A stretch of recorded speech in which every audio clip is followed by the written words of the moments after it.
ये कहानी है एक जबरदस्त सर्वाइवल थ्रिलर सीरीज की जिसका नाम है बिलियनियर्स बंकर। सोचो जरा, अगर भविष्य में हमारी पूरी धरती एक न्यूक्लियर एक्सप्लोजन से तबाह हो जाए और चारों तरफ टॉक्सिक रेडिएशन फैल जाए जिसमें सांस लेना भी मौत के बराबर हो। इस तबाही में सारे गरीब लोग मर जाते हैं, लेकिन दुनिया के सारे रिच लोग पहले ही अपनी दौलत लगाकर जमीन के नीचे एक अजीब सा अंडरग्राउंड सिटी बना लेते हैं ताकि वो धरती के नाश से बच सकें। सब कुछ पहले जैसा ही था, बस फर्क इतना था कि वो शहर पानी के गहराई के नीचे जमीन के अंदर बना हुआ था। दुनिया के सारे रिच लोग वहाँ बेफिक्री से रहने लगे। लेकिन सवाल ये है, क्या धरती के नियमों के बाहर जाकर सरवाइव करना इतना आसान था? इंसान को जिंदा रहने के लिए तो हमेशा फूड और वाटर चाहिए होता है। फिर आगे उनके साथ क्या हुआ? क्या वो सब इस अंडरग्राउंड सिटी में जिंदा रह पाए? ये सब जानने के लिए चलिए देखते हैं इस कमाल की सीरीज बिलियनियर्स बंकर और डूबते हैं जमीन के नीचे बसे उस रहस्यमयी शहर की कहानी में। कहानी की शुरुआत होती है मैक्स नाम के एक लड़के से जो एक बच्ची एनी के साथ खेल रहा होता है। एनी और मैक्स बचपन से ही बहुत अच्छे दोस्त थे और दोनों एक दूसरे को बहुत पसंद भी करते थे। दोनों रिच फैमिलीज से थे, इसलिए उनके रिश्ते को लेकर किसी को कोई आपत्ति नहीं थी। बचपन से ही उन्होंने पढ़ाई से लेकर हर चीज साथ की थी। जैसे जैसे वो बड़े हुए उनके बीच की दोस्ती प्यार में बदल गई। उनकी जिंदगी बहुत अच्छी चल रही थी। लेकिन एक रात जब बाहर तेज बारिश हो रही थी, मैक्स और एनी के साथ कुछ ऐसा हुआ जिसने सब कुछ बदल दिया। उस रात मैक्स और एनी अपने एक दोस्त की बर्थडे पार्टी में जा रहे थे, लेकिन रास्ते में मैक्स ने ड्रिंक्स कर ली थी और कुछ देर बाद उसने कार का कंट्रोल खो दिया। गाड़ी सीधा जाकर एक पेड़ से टकराई और भयानक एक्सीडेंट हो गया। इस हादसे में मैक्स किसी तरह बच गया, लेकिन एनी की मौत हो गई। इस घटना के बाद मैक्स को 3 साल की जेल हो गई। उसे ऐसी जेल में भेजा गया जहां कमजोर कैदियों पर बहुत जुल्म किए जाते थे। लेकिन मैक्स क्योंकि रिच बैकग्राउंड से था, वो ऐसे माहौल का आदी नहीं था, इसलिए शुरुआत में उसे काफी मुश्किलें झेलनी पड़ी। खुद को बचाने के लिए मैक्स ने वहाँ के हर कैदी को पैसे देकर अपने पक्ष में कर लिया ताकि कोई उसे टॉर्चर न करे। लेकिन धीरे धीरे मैक्स को एहसास हुआ कि उसकी लग्जूरियस लाइफस्टाइल ही उसकी जिंदगी की सबसे बड़ी गलती थी, क्योंकि पैसों की वजह से उसने कभी कुछ खुद नहीं किया था। हर चीज पैसों से करवाई थी, यानी बिना पैसे के उसकी जिंदगी की कोई पहचान ही नहीं थी। ये बात समझ आने के बाद मैक्स ने वहाँ के कैदियों को पैसे देना बंद कर दिया और जैसे ही ऐसा हुआ, धीरे धीरे वहाँ के कैदी उसके खिलाफ हो गए। अब वो भी मैक्स पर वैसे ही टॉर्चर करने लगे जैसे बाकी कैदियों पर करते थे। वक्त बीतने के साथ ये जुल्म इतना बढ़ गया कि एक दिन उन्होंने मैक्स को वॉशिंग मशीन के अंदर बंद कर दिया। काफी देर बाद जब उसे बाहर निकाला गया तो मैक्स को लगा कि शायद आज वो मर जाएगा, लेकिन अगले ही पल उसे एहसास हुआ कि इतने टॉर्चर के बाद भी उसे कोई पेन महसूस नहीं हो रहा था। यहाँ रहते रहते जैसे उसके अंदर की सारी फीलिंग्स खत्म हो गई थी। अब उसके शरीर ने दर्द सहना सीख लिया था। ये समझकर मैक्स बहुत खुश हुआ। उसे एहसास हुआ कि अगर उसे सच में रियल लाइफ में सरवाइव करना है तो उसे एक डरे हुए इंसान की तरह नहीं, बल्कि एक सच्चे बहादुर आदमी की तरह जीना होगा। ये सोचते सोचते मैक्स ने खुद को तैयार करना शुरू कर दिया ताकि अब कोई भी कैदी उसकी तरफ हाथ उठाने की हिम्मत न करे। वो हर दिन ट्रेनिंग करने लगा और कुछ ही समय में मैक्स बेहद पावरफुल बन गया। धीरे धीरे मैक्स की फाइटिंग स्किल्स भी काफी बेहतर हो गई। अब वो जेल के अंदर होने वाले फाइटिंग मैचेस में हिस्सा लेने लगा। वक्त के साथ उसकी स्किल्स इतनी शानदार हो गयी कि कोई भी उसके सामने लड़ने की हिम्मत नहीं करता था। इसी तरह देखते ही देखते 3 साल बीत गए। अब मैक्स जेल के अंदर बहुत फेमस हो चुका था। सब उसे जेल का सबसे बेहतरीन फाइटर मानते थे और चूंकि अब उसके जेल में आने के 3 साल पूरे हो चुके थे, इसलिए उसकी सजा भी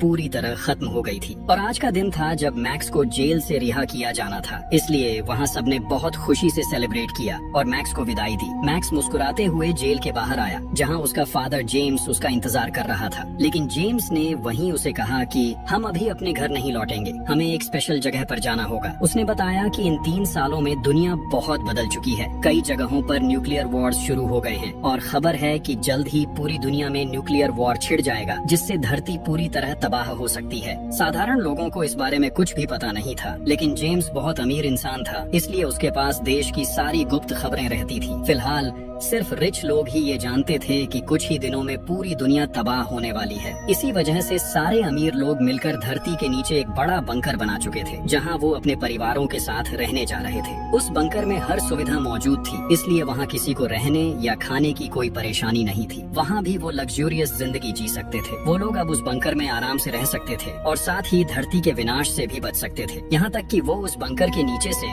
धरती के नाश का पूरा नजारा भी देख सकते थे। जेम्स की ये बातें सुनकर मैक्स यकीन ही नहीं कर पा रहा था कि सिर्फ 3 सालों में दुनिया की हालत इतनी बदल चुकी है। फिर जेम्स ने अपने बेटे मैक्स को लेकर एक सीक्रेट हेलीकॉप्टर से उस गुप्त बंकर की ओर उड़ान भरी जो धरती के नीचे बनाया गया था। कुछ देर बाद जेम्स ने देखा कि वो बंकर सिर्फ जमीन के नीचे ही नहीं बल्कि एक बहुत बड़ी नदी के बिल्कुल नीचे बना हुआ है। वो बंकर नदी की गहराई में बना हुआ था। उसे इतनी गहरी जगह पर बनाने का एक बड़ा कारण था ताकि जब पूरी दुनिया में न्यूक्लियर वॉर शुरू हो तब उसकी तबाही का असर वहाँ तक न पहुँच सके। इस तरह वहाँ रहने वाले लोग पूरी तरह सुरक्षित रहेंगे। जेम्स तब मैक्स को एक मॉडर्न एलिवेटर के जरिए पानी के अंदर बहुत गहराई तक ले जा रहा था। वो जगह इतनी गहरी थी कि वहाँ पहुँचने में काफी समय लग रहा था। आखिरकार जब वो बंकर के पास पहुँचे तो अंदर जाने से पहले मैक्स और जेम्स के पास मौजूद मोबाइल और बाकी इलेक्ट्रॉनिक डिवाइसेस सब ले लिए गए। वो सारे डिवाइसेस वहाँ की एक खास जगह पर जमा कर लिए गए। इसके बाद उन्हें एक स्पेशल यूनिफॉर्म दी गई और उनके हाथों में एक हेल्थ डिवाइस लगा दी गई। मैक्स ने वहाँ ज्यादा वक्त बर्बाद नहीं किया और सीधा अपनी माँ और दादी के पास चला गया क्योंकि बहुत दिनों से उसने उन्हें नहीं देखा था। मैक्स की माँ उसे देखकर बहुत इमोशनल हो गई। इसके बाद जेम्स ने मैक्स को पूरा बंकर घुमाकर दिखाया। वहाँ उनके जैसे कई और रिच फैमिलीज भी रह रही थी। इन्हीं में से एक परिवार था एनी का फैमिली, जिसे देखकर मैक्स हैरान रह गया। मैक्स जब एनी के पिता को देखता है तो वो तुरंत उनके पास जाकर दिल से माफी मांगता है। एनी के पिता उसे धैर्य देते हैं और कहते हैं कि उन्होंने उसे बहुत पहले ही माफ कर दिया था। इसके बाद एनी के पिता मैक्स और उसके परिवार को उसी दिन रात के डिनर पर अपने साथ इनवाइट करते हैं। उस रात दोनों फैमिलीज बहुत दिनों बाद साथ बैठकर डिनर करती हैं और माहौल बेहद खुश होता है। लेकिन वहाँ हम एनी की बहन एना को भी देखते हैं। एना अब तक मैक्स से बहुत नाराज थी क्योंकि उसी की वजह से उसकी बहन एनी की मौत हुई थी। एना उसे बहुत प्यार करती थी, इसलिए वो अपनी आँखों के सामने मैक्स को बिल्कुल बर्दाश्त नहीं कर पा रही थी। उसी समय वहाँ एक महिला केसी आती है जो अपने टीम के साथ मौजूद थी। दरअसल केसी ही इस पूरे बंकर की ओनर थी। सभी रिच लोग उसे पैसे देकर इस बंकर में अपने सीट्स बुक करवा चुके थे। केसी वहाँ मौजूद सब लोगों को अपने टीम मेंबर्स से मिलवाती है और फिर सबकी ओर देखकर कहती है, आप सब वाकई बहुत भाग्यशाली हैं क्योंकि आपको यहाँ रहने का मौका मिला है। अगर आप बहुत अमीर न होते तो इस जगह की बुकिंग करना नामुमकिन था, इसलिए आप सब शायद न्यूक्लियर वॉर में धरती के नाश के समय मर जाते। लेकिन मेरे इस बंकर की वजह से आप सब बच जाएंगे। साथ ही पूरी धरती के खत्म हो जाने के बाद भी आप यहाँ आराम से सरवाइव कर पाएंगे। केसी की इन बातों से वहाँ मौजूद सब लोग सहमत हो जाते हैं। फिर उसी रात दिखाया जाता है कि एना एक जगह एक्सरसाइज कर रही थी। तभी वहाँ मैक्स उसके पास आता है। मैक्स वहीं दिल से माफी मांगता है और कहता है, तुम भरोसा करो एना, तुम लोग एनी को जितना प्यार करते थे मैं भी उसे उतना ही प्यार करता था। हम बचपन से साथ बड़े हुए, बड़े होकर एक दूसरे से प्यार किया, तो क्या मैं कभी जानबूझकर चाहूंगा कि मेरी पसंदीदा इंसान मेरी जिंदगी से चली जाए? उस दिन की सारी घटना एक एक्सीडेंट थी। फिर भी मैं तुमसे दिल से माफी मांग रहा हूँ क्योंकि मेरी वजह से तुमने अपनी बहन को खो दिया। लेकिन क्या तुम मुझे माफ नहीं कर सकती? फिर मैक्स आगे कहता है, मेरे पास तुम्हारी बहन की आखिरी याद है। ये कहते हुए वो एना को एनी का फोन देता है जो एक्सीडेंट के बाद से मैक्स के पास ही था। एना वो फोन लेते हुए कुछ नहीं कहती, बस अपनी बहन को याद करके चुप हो जाती है। एना एनी का फोन लेकर अपने रूम में चली जाती है। वो अपनी बहन का फोन खोलकर चेक करने लगती है जहाँ एनी और मैक्स के कुछ सुंदर पल के वीडियोस थे। एना वही वीडियोस देख रही होती है। तभी अचानक पूरे बंकर में वाइब्रेशन शुरू हो जाता है। पूरा बंकर जोर से हिलने लगता है और साथ ही इलेक्ट्रिसिटी में भी प्रॉब्लम आने लगती है। सब लोग घबराकर बाहर की ओर दौड़ पड़ते हैं। वो सब समझ जाते हैं कि उनके बंकर की सरफेस के ऊपर बहुत बड़ा एक्सप्लोजन हुआ है। इसी वजह से पूरा बंकर इतनी भयानक तरह से हिल गया था। फौरन एक माइक्रोफोन से सभी को बताया जाता है कि सब लोग ऊपर से नीचे वाले सरफेस पर चले जाएं। वहाँ जाने पर वो और ज्यादा सुरक्षित रहेंगे। उधर एना अपने परिवार को ढूंढते हुए देखती है कि उसके पिता एक बड़े मलबे के नीचे दबे हुए हैं। लेकिन मैक्स और जेम्स बहुत मेहनत से उसके पिता को वहाँ से निकाल लेते हैं। किसी तरह सब लोग वहाँ से निकलकर सीधे नीचे वाले फ्लोर पर पहुँच जाते हैं। वो जगह ही असली सेफ जोन थी। वहाँ बहुत सारे मॉनिटर्स लगे हुए थे जिनसे बाहर की सिचुएशन के बारे में पता चल सकता था। सबके सेफ जोन में पहुँचने के बाद केसी सबके सामने आती है। वो सबको देखकर कहती है, सबसे पहले परमाणु युद्ध की खबर हमारी एजेंसी ने ही दी थी और हमारी जानकारी पूरी तरह सही निकली है। दुनिया में परमाणु युद्ध शुरू हो चुका है, लेकिन हमारे इस बंकर की वजह से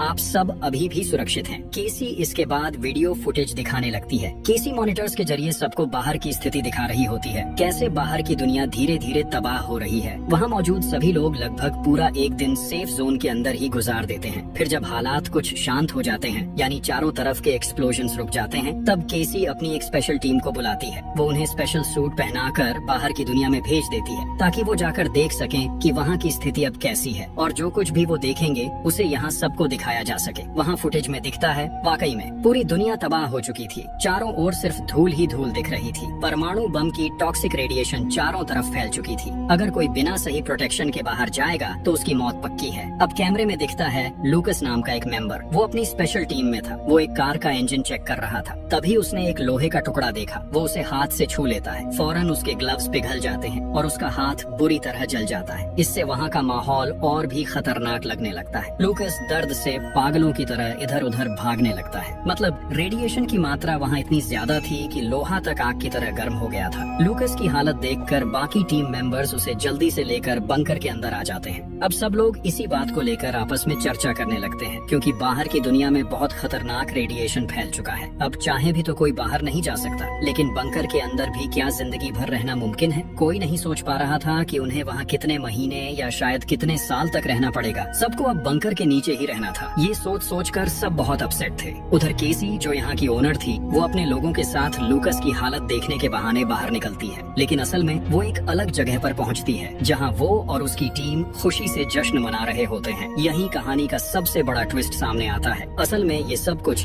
केसी और उसकी टीम का प्लान था। उन्होंने शहर के अमीर लोगों से पैसा ठगने के लिए ये पूरा मास्टर प्लान बनाया था। केसी और उसकी टीम चाहती थी कि वो इन अमीर लोगों को जिंदगी भर के लिए बंकर में बंद रखे, ताकि बाहर की दुनिया में जो उनकी प्रॉपर्टीज हैं, उन सब पर वो कब्जा कर सके। क्योंकि बंकर में आने से पहले ही उन्होंने हर एक से कुछ जरूरी पेपर्स पर साइन करवाए थे। केसी ये अच्छी तरह जानती थी कि इतने अमीर लोगों को बेवकूफ बनाना आसान नहीं होगा, इसलिए उसने अपनी पूरी टीम के साथ मिलकर एक जबरदस्त प्लान बनाया। सबसे पहले उन्होंने शहर के अमीर लोगों के बीच एक झूठी खबर फैलाई कि कुछ ही दिनों में दुनिया तबाह होने वाली है। फिर उन्होंने ये बंकर बनाया और उसके अंदर वो वहाँ कई सिमुलेशन सिस्टम्स बना लेते हैं। साथ ही उन्होंने बंकर की सरफेस पर खुद ही बॉम्ब सेट कर रखे थे, ताकि वो उन बॉम्ब्स को ब्लास्ट करवाकर बंकर में दहशत पैदा कर सकें। लेकिन ये विस्फोट ऐसे तरीके से किया गया था कि किसी को ज्यादा नुकसान न हो। जो वीडियोस उन्होंने लोगों को दिखाई थी, वो असल में एडवांस्ड एआई सिस्टम से बनाए गए थे और उनके इन सारे प्लान्स में वो कामयाब भी हो जाते हैं, क्योंकि अब सब लोग उनकी बात मानकर बंकर में ही रहना चाहते हैं। अब दूसरी तरफ हम एना को देखते हैं। एना जब बंकर के एक टॉयलेट में होती है, तभी उसे पास वाले कमरे से एक अजीब सी आवाज सुनाई देती है। उसे लगता है जैसे कोई वहाँ गिर गया हो। एना जल्दी से बाहर निकलती है और पास वाले कमरे का दरवाजा जोर से धक्का देकर खोल देती है। अंदर जाकर वो देखती है एक लड़की खुद को खत्म करने की कोशिश कर रही है। एना ये देखकर बुरी तरह डर जाती है। वो भागकर उस लड़की को पकड़ लेती है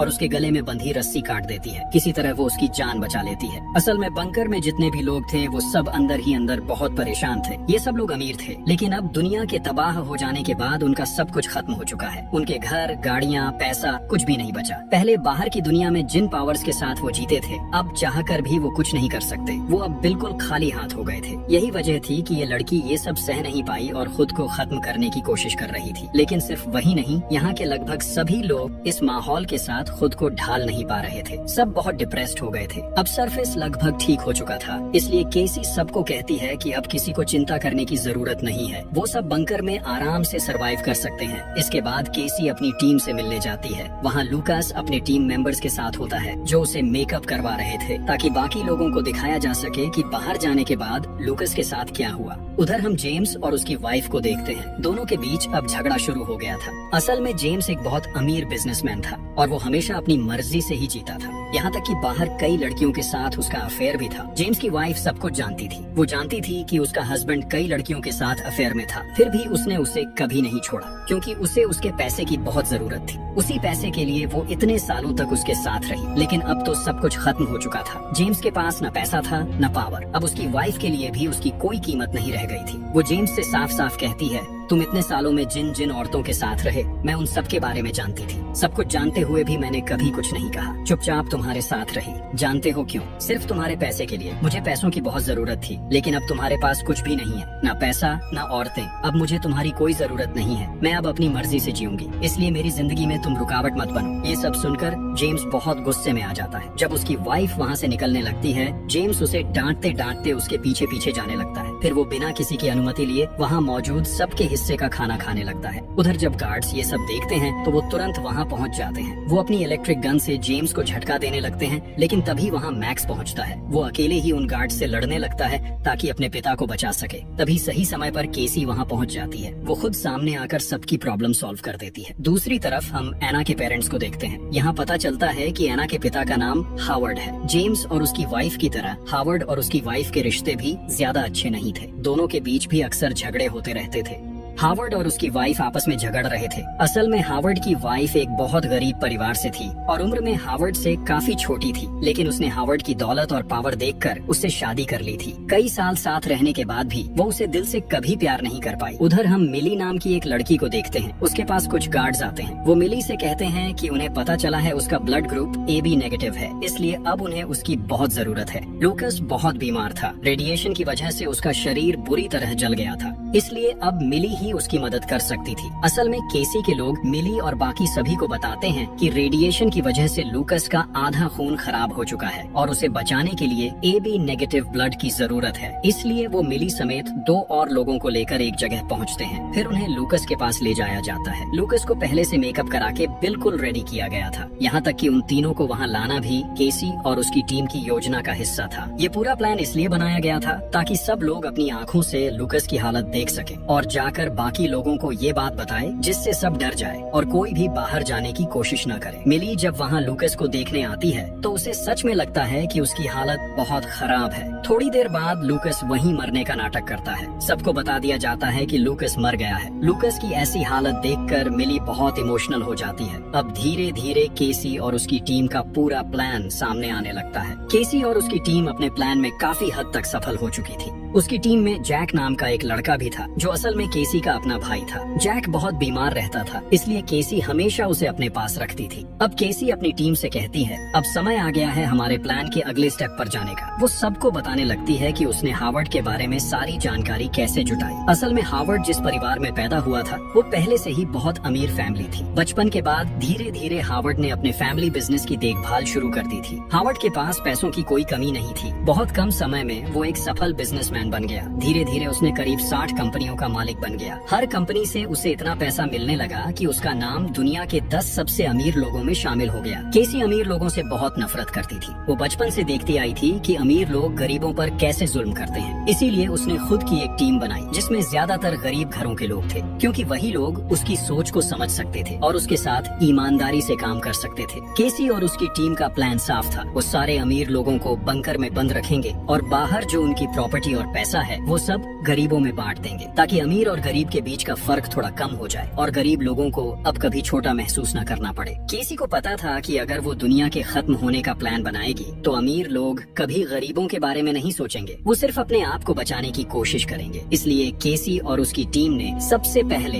हावर्ड को निशाना बनाया। उनका प्लान था कि हावर्ड की सारी प्रॉपर्टी और पैसा गरीब लोगों में बांट दिया जाए। अब उन्हें ये पता लगाना था कि हावर्ड का पैसा कहाँ कहाँ रखा है, तो उन्होंने उसी के हिसाब से अपना काम शुरू कर दिया। केसी सबको बुलाकर कहती है, दुनिया अब पूरी तरह खत्म हो चुकी है। हमारे पास अब बहुत कम खाना और पानी बचा है, लेकिन कल रात जेम्स ने बिना किसी की अनुमति के सबके हिस्से का खाना खुद ही खा लिया। इसलिए अब से सबको थोड़ा थोड़ा खाना मिलेगा, वरना बहुत जल्दी हमारा सारा स्टॉक खत्म हो जाएगा। असल में केसी ये बातें इसलिए कह रही थी ताकि सब लोग सिचुएशन को और ज्यादा सीरियस समझें। वो चाहती थी कि सबको सच में लगे कि दुनिया तबाह हो चुकी है और अब उन्हें अपने खाने पानी को लेकर बहुत सावधानी से जीना होगा।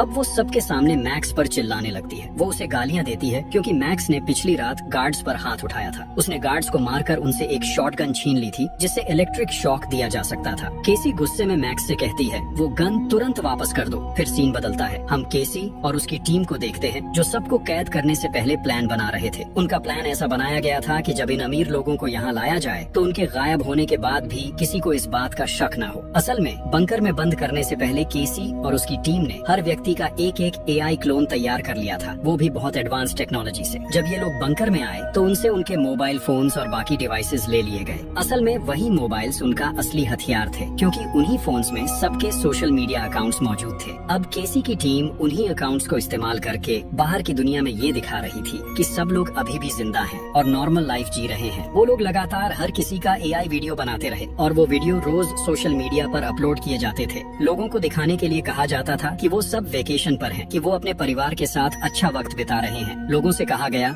जब तक हम खुद कांटेक्ट नहीं करते तब तक हमें परेशान मत करो। इस तरह बाहर के लोग उन्हें ढूंढना बंद कर देंगे और जितना ज्यादा ये बात फैलती उतना ही केसी का प्लान सफल होता गया। केसी और उसकी टीम के पास जो मोबाइल फोन्स थे वो सब लगातार एक्टिव रखे गए। उन अकाउंट से रोज नए फेक अपडेट्स और वीडियोस डाल दिए जाते थे। इस तरह बाहर की दुनिया को लगता रहा कि सब नॉर्मल है और केसी का पूरा झांसा कामयाब होता रहा। वो फोन्स हमेशा एक्टिव रखे गए थे। जब भी किसी फोन पर कॉल या मैसेज आता तो उनका एआई सिस्टम अपने आप रिप्लाई दे देता था। अगर कोई कॉल करता तो एआई सिस्टम उसी व्यक्ति की वॉइस कॉपी कर लेता था और उसकी आवाज में सामने वाले से बात करता था। इसी एआई सिस्टम की मदद से केसी अपना पूरा प्लान सफल बना रही थी। आज भी जब सबके फोन्स एआई सिस्टम से कनेक्टेड थे तभी हावर्ड के फोन पर स्टैन नाम के एक आदमी का कॉल आता है। स्टैन हावर्ड का बिजनेस पार्टनर था। वो लगभग हर दिन हावर्ड को फोन करता था, लेकिन आज स्टैन हावर्ड पर बहुत गुस्सा था क्योंकि हावर्ड के साथ उसका एक बहुत इंपॉर्टेंट डील चल रहा था। वो वीडियो फुटेज के जरिए हावर्ड से कहता है, तुम इतने जिम्मेदार कैसे नहीं हो सकते? तुम जानते हो हमारी ये डील कितनी इम्पोर्टेंट है। तुम तुरंत मुझसे मिलो, वरना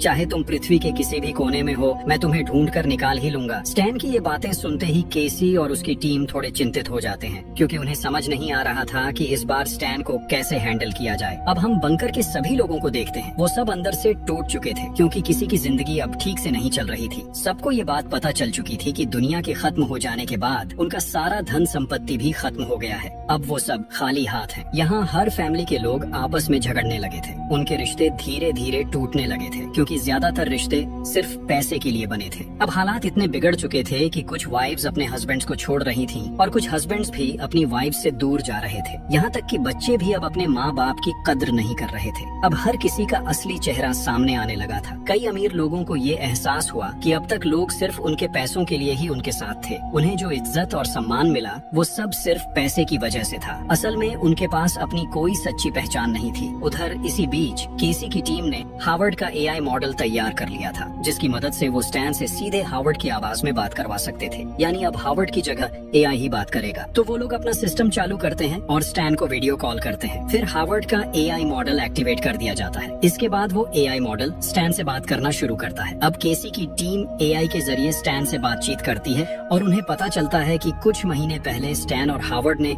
एक पार्टी में बहुत बड़ा प्लान बनाया था। दोनों ने तय किया था कि उनके पास जितना भी ब्लैक मनी है उसे इस्तेमाल करके वो एक बहुत बड़ी कंपनी खोलेंगे और उनका वो प्लान पूरी तरह तैयार भी हो चुका था। लेकिन तभी अचानक हावर्ड गायब हो गया। इसी वजह से स्टैन उसे बार बार फोन कर रहा था। केसी ने हावर्ड के एआई मॉडल के जरिए चालाकी से स्टैन से ये भी पता लगा लिया कि जिस ब्लैक मनी की बात वो कर रहे थे वो दरअसल कहाँ रखी है। उन्हें पता चलता है कि वो पैसा हावर्ड के घर के एक सीक्रेट जगह पर छुपा हुआ है जिसे एक पासवर्ड से खोला जा सकता है, लेकिन वो पासवर्ड सिर्फ असली हावर्ड को ही पता है। अब केसी अपनी पूरी टीम के साथ प्लान बनाती है कि किसी भी तरह उन्हें वो पासवर्ड पता लगाना ही होगा। अब उनका प्लान साफ था। वो अपनी बातों में फंसाकर हावर्ड से उसका सीक्रेट पासवर्ड निकलवाएंगे। फिर उसी पासवर्ड का इस्तेमाल करके हावर्ड और स्टैन के सारे ब्लैक मनी पर कब्जा कर लेंगे और उस पैसे को बांटकर गरीब लोगों में दे देंगे। इसके बाद केसी एक जगह अकेली बैठी होती है, थोड़ी उदास। वो अपने बचपन की बातें सोच रही होती है। जब केसी सिर्फ 12 साल की थी वो अपने भाई जैक के साथ एक स्कूल में पढ़ती थी। उस स्कूल के ज्यादातर बच्चे अमीर घरों के थे, लेकिन जब केसी अपने भाई जैक के साथ वहाँ जाती तो वो अमीर बच्चे हमेशा उन्हें चिढ़ाते थे, उन्हें छोटे लोग कहकर नीचा दिखाते थे।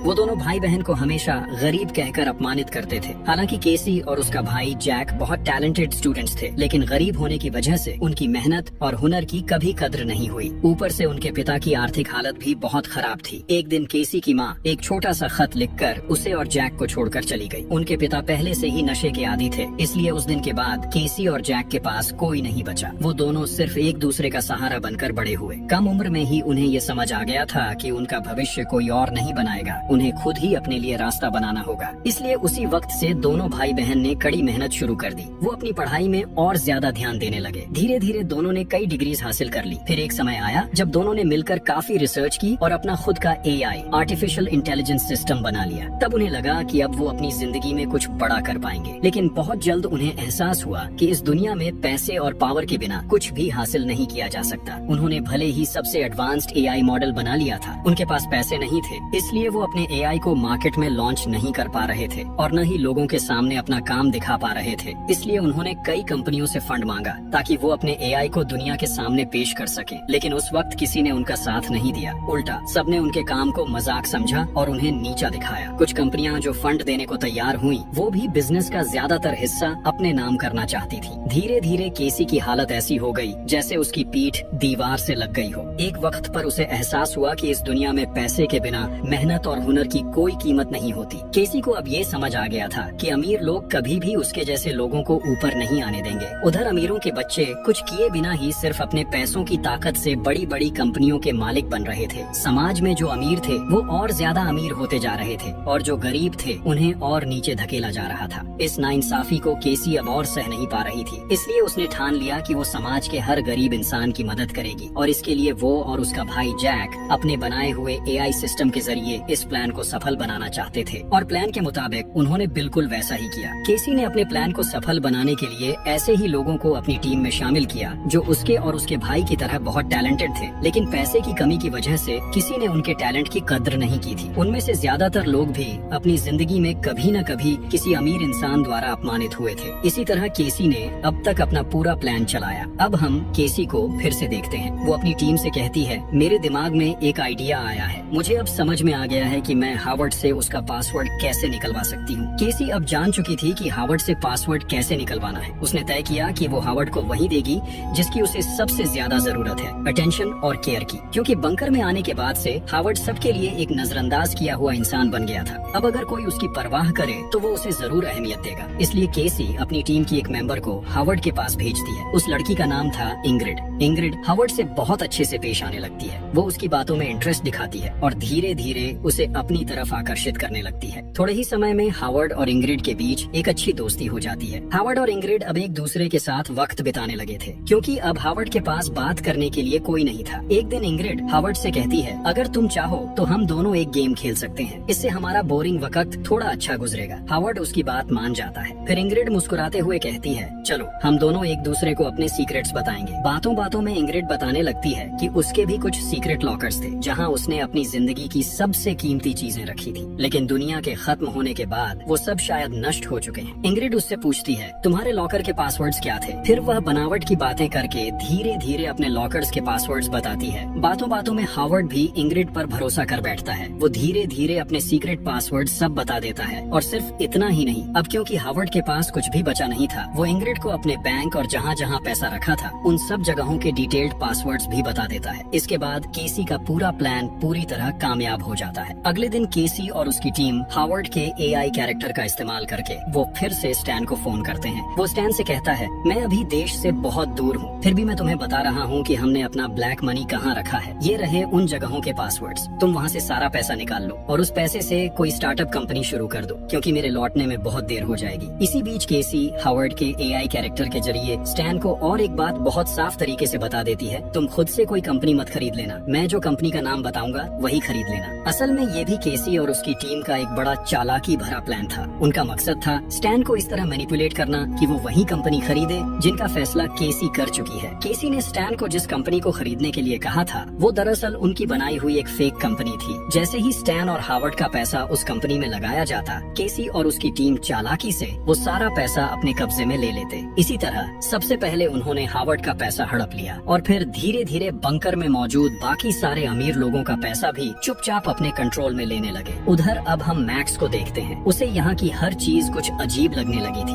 खासकर सबके हाथों में जो ब्रेसलेट्स थे उन्हीं पर उसे शक हो रहा था, क्योंकि जब उन्हें ये ब्रेसलेट्स दिए गए थे तो कहा गया था कि ये उनकी सेफ्टी के लिए हैं। कहा गया था कि ये ब्रेसलेट्स उनकी हेल्थ कंडीशन बताने के लिए हैं। लेकिन जब मैक्स ने ध्यान से अपना ब्रेसलेट देखा तो उसे उसके अंदर एक छोटा सा माइक्रोफोन नजर आया। यानी उसी माइक्रोफोन के जरिए केसी और उसकी टीम उनकी सारी बातें सुन रही थी। ये देखकर मैक्स को बहुत शक होने लगा। इसलिए उसने तय किया कि वो बंकर के बारे में और जानकारी निकालेगा, लेकिन वो ये काम अकेले नहीं कर सकता था क्योंकि पकड़े जाने का खतरा था। इसलिए उसने फैसला किया कि वो इस काम में एना को अपना साथी बनाएगा। मैक्स अब एना से दोस्ती करना चाहता था। वो कुछ कागज के टुकड़ों पर अपनी सारी बातें लिखकर उसके पास लाता है, क्योंकि अगर वो सीधे एना से बात करता तो केसी और उसकी टीम माइक्रोफोन्स के जरिए उनकी हर बात सुन सकती थी। मैक्स एना के पास जाकर एक कागज दिखाता है जिस पर लिखा होता है, चुप रहो। एना हैरान होकर उसकी तरफ देखती है। फिर मैक्स अगले कागज पर लिखता है, कि यहाँ आने के बाद से उसे कई बातें अजीब लगी हैं। वो ये भी बताता है कि जो ब्रेसलेट उन्हें हेल्थ डिवाइस के नाम पर दिया गया था,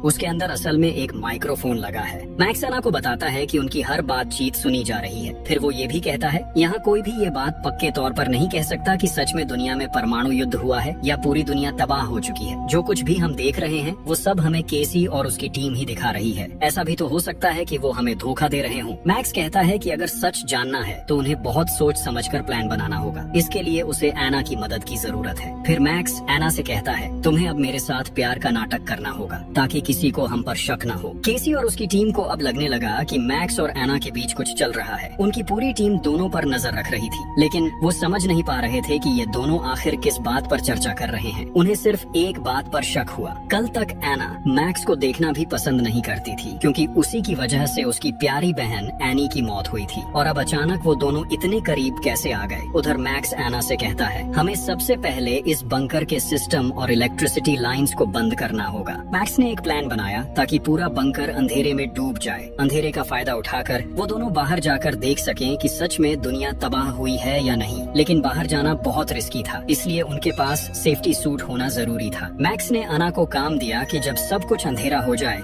तो वो 2 सेफ्टी सूट चुरा कर ले आए। तब तक मैक्स बंकर के सिस्टम रूम को ढूंढ लेगा। इसके बाद अपने अगले प्लान के लिए उसने अना को अपने रूम में बुला लिया। मैक्स वहाँ जाकर बहुत जोर से रोमांटिक म्यूजिक प्ले कर देता है ताकि वो बिना झिझक अपने प्लान के बारे में खुलकर बात कर सकें। मैक्स और आना सोचते हैं कि जल्दी ही वो इंटीमेट हो सकते हैं, इसलिए केसी की टीम उन पर ज्यादा ध्यान नहीं देगी। इसी बीच मैक्स आना को अपने कमरे में दिखाता है कि वहाँ एक सीक्रेट एग्जिट गेट है, यानी अब उन्हें बंकर के अंदर एक डिस्ट्रैक्शन बनानी होगी ताकि सारे गार्ड्स दरवाजों से हट जाएं। उनके पास एक आइडिया था। एना मैक्स से कहती है कि वो कभी केमिस्ट्री की स्टूडेंट थी। उसके पास अब कुछ केमिकल्स हैं जिनसे वो एक छोटी बॉम्ब बना सकती है और उस बॉम्ब से शायद वो डिस्ट्रैक्शन बना पाएगी। दूसरी तरफ केसी हावर्ड के एआई मॉडल ने स्टैन को कुछ कहा। स्टैन उसी बात पर सीधे बैंक जाकर उस कंपनी को देखने चला गया, लेकिन कंपनी देखकर उसे अच्छा महसूस नहीं हुआ, इसलिए उसने हावर्ड को वीडियो कॉल कर बताया कि कंपनी उसे ज्यादा पसंद नहीं आई। स्टैन की बात सुनकर केसी अपने प्लान के मुताबिक उस कंपनी में अपनी टीम मेंबर लूकस को भेजती है। वो लूकस को हावर्ड से भी बड़ा इन्वेस्टर बनाकर पेश करती है। लूकस वही व्यक्ति था जिसने पहले रेडिएशन से झुलस कर मरने का नाटक किया था। अब केसी लूकस से कहती है कि स्टैन के सामने कंपनी की रेट और शेयर्स बढ़ा चढ़ा कर दिखाए, ताकि स्टैन सोचे कि कंपनी की कीमत बहुत ज्यादा है और लालच में आकर उसे खरीदना चाहेगा, क्योंकि बाद में उसे इस कंपनी से बहुत प्रॉफिट मिलने वाला है। अना अपनी प्लान पर काम करने लगती है। दूसरी तरफ मैक्स काफी खोजबीन के बाद बंकर का कंट्रोल रूम ढूंढ लेता है और वहाँ का सिस्टम बंद कर देता है। इससे तुरंत हावर्ड का एआई मॉडल भी बंद हो जाता है और स्टैन के साथ उसकी वीडियो कॉल भी कट जाती है। अब स्टैन समझ नहीं पा रहा था कि उसे उस कंपनी को खरीदना चाहिए या नहीं। कुछ देर बाद मैक्स और आना अपने प्लान के मुताबिक सारे सिस्टम्स फिर से चालू कर देते हैं, क्योंकि उनका प्लान पूरा हो चुका था। सभी सिस्टम्स के दोबारा एक्टिवेट होते ही केसी हावर्ड के एआई मॉडल के जरिए फिर से स्टैन से संपर्क करती है, क्योंकि तब तक स्टैन कंपनी खरीदे बिना वापस लौट रहा था। अब केसी हावर्ड के एआई मॉडल के जरिए स्टैन से कहती है, तुम मुझ पर पूरा भरोसा कर सकते हो, जल्दी से कंपनी खरीद लो, मैं तो तुम्हारे साथ ही हूँ। हावर्ड की बात सुनकर स्टैन आखिरकार कंपनी खरीदने का फैसला कर लेता है। उधर मैक्स और आना ने अपना बॉम्ब सेट कर लिया था। अब वो दोनों उसके फटने का इंतजार कर रहे थे, क्योंकि बॉम्ब फटते ही गार्ड्स का ध्यान भटक जाएगा और तभी उन्हें बाहर निकलने का मौका मिलेगा। वहाँ आना और मैक्स एक दूसरे के बहुत करीब थे। आना को देखकर मैक्स बहुत इमोशनल हो गया। मैक्स को आना में अपनी गर्लफ्रेंड एनी की झलक दिख रही थी। वो आना से कहता है, जानती हो आना, मैं तुम्हारी बहन एनी को अपनी जिंदगी से भी ज्यादा प्यार करता था और आज भी करता हूँ। शायद चाहकर भी मैं उसे कभी नहीं भूल पाऊँ। जब भी मैं तुम्हें देखता हूँ मुझे एनी की याद आने लगती है। तुम्हारे अंदर मैं उसी को देखता हूँ। तुम पास होती हो तो लगता है जैसे एनी मेरे पास ही है। मैक्स की ये बातें सुनकर आना समझ जाती है कि शायद मैक्स उसे अपने दिल की बात बताना चाहता है। हालांकि एना पहले ही मैक्स को माफ कर चुकी थी, लेकिन फिर भी एना अपने बहन के बॉयफ्रेंड के साथ किसी भी रिलेशनशिप में नहीं जा सकती थी। इसलिए उसने मैक्स को साफ साफ कह दिया कि अगर उसके मन में कुछ और है तो उसे अब भी वहीं खत्म कर दे। उधर केसी और उसकी टीम का ध्यान अब पूरी तरह स्टैन पर था, इसलिए वो मैक्स और आना की तरफ ज्यादा ध्यान नहीं दे रहे थे। अब केसी स्टैन को बैंकॉक में रोकने के लिए अपनी एक और साथी इंग्रिड का इस्तेमाल करती है। इसी इंग्रिड के जरिए उसने हावर्ड से उस कंपनी के सारे कोर्ट डॉक्यूमेंट्स और डिटेल्स हासिल की थी। प्लान के मुताबिक इंग्रिड अब स्टैन से दोस्ती करके उसके करीब आने लगती है। इंग्रिड के माता पिता उसे छोड़कर विदेश जा रहे थे, जो दरअसल उनके प्लान का ही हिस्सा था। जब स्टैन को ये बात पता चलती है तो वो इंग्रिड की खूबसूरती से प्रभावित होकर कहता है कि वो उसका ख्याल रखेगा। स्टैन फिर इंग्रिड के साथ ड्रिंक्स लेकर पार्टी करने लगता है। प्लान के मुताबिक इंग्रिड अब स्टैन के बहुत करीब आ जाती है। वो स्टैन से कहती है कि जिस कंपनी को वो खरीदने जा रहा है वो बहुत अच्छी कंपनी है, इसलिए उसे देर नहीं करनी चाहिए। अगर वो देर करेगा तो कोई और उस कंपनी को खरीद सकता है। स्टैन ये सुनकर और देर नहीं करता और तुरंत पैसे ट्रांसफर करने की तैयारी करने लगता है। स्टैन जैसे ही पैसे भेजने वाला होता है, थोड़ी देर बाद दिखता है कि सारे पैसे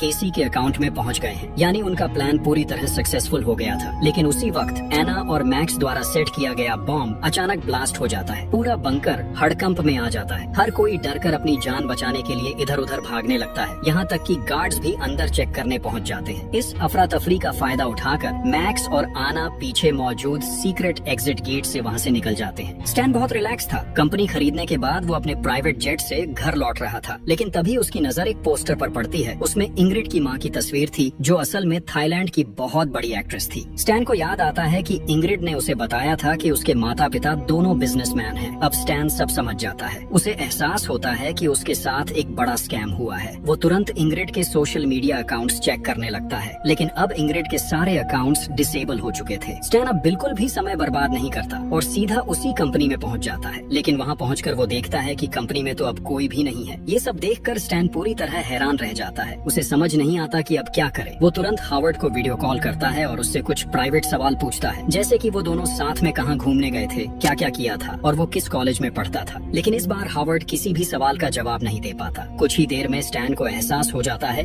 कि जिस हावर्ड पर वो इतने दिन से भरोसा कर रहा था वो असली हावर्ड नहीं है। स्टैन को अब पूरी सच्चाई समझ आ जाती है। जिससे वो इतने दिन बात कर रहा था वो असली हावर्ड नहीं बल्कि उसका एक एआई कैरेक्टर था। उसी एआई का इस्तेमाल करके स्कैमर्स ने उसे पूरी तरह बर्बाद कर दिया था। उधर केसी और उसकी टीम का पहला मिशन पूरी तरह सक्सेसफुल हो चुका था। उन्होंने हावर्ड और उसके दोस्त दोनों के पैसे हड़प लिए थे। अब उनका अगला लक्ष्य था धीरे धीरे बाकी सभी मेंबर्स को भी ऐसे ही ट्रैप में फंसाना। इसलिए वो लोग अपने अगले प्लान की तैयारी करने लगते हैं। वहीं दूसरी तरफ एना और मैक्स तब तक सेफ्टी सूट पहनकर बंकर के मेन डोर तक पहुंच चुके थे। अब वो दोनों आखिरकार जानने वाले थे कि दुनिया सच में ठीक है या सब कुछ खत्म हो चुका है। अब सब कुछ साफ हो चुका था। केसी और उसकी टीम ने उनके साथ बड़ा स्कैम किया था। अब मैक्स और आना को पूरा यकीन था कि वो लोग केसी के खिलाफ कार्रवाई कर पाएंगे और सब अपने नॉर्मल लाइफ में वापस लौट सकेंगे। ये सोचते हुए मैक्स धीरे धीरे बंकर का दरवाजा खोलता है। जैसे ही दरवाजा खुलता है सूरज की शुद्ध रोशनी उसके चेहरे पर पड़ती है। मैक्स हैरानी से बाहर की तरफ देखता रहता है, क्योंकि बहुत लंबे समय बाद उसने बाहरी दुनिया की रोशनी देखी थी। और इसी थ्रिलिंग एंडिंग के साथ कहानी यहीं खत्म हो जाती है।